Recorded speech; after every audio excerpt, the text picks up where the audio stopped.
Hello everyone, today I'm going to show you how to set up your CAC Reader at home in very simple and few steps. Make sure to watch this video until the end, not to miss any important details. As you can see, currently we have this CAC Reader. You might have a similar one at home or maybe the exact same model. First thing you will do is look on the bottom of this. So when you grab it and you turn it around, you will see a number or a serial number that you will use to download the drive so you can set up the CAC Reader. Now, once you do that, you will go to Google, type in the CAC driver, which is going to be the serial number, and then right after that, type the word driver. So you will only have this section, and then you will simply click driver and then search.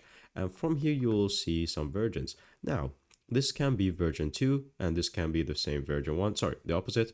And make sure to choose the specific one that is the same one as your device. You might have the first version, you might have the second version. Once you do that, click on this one.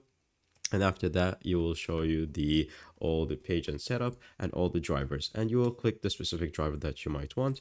Once you download that, you can simply extract it all from the web browser, from your seminar. And from here, you can just install this application and that will install all the drivers necessary for your CAC reader, which you will be able to use. Thank you guys for watching. See you next time. Bye-bye.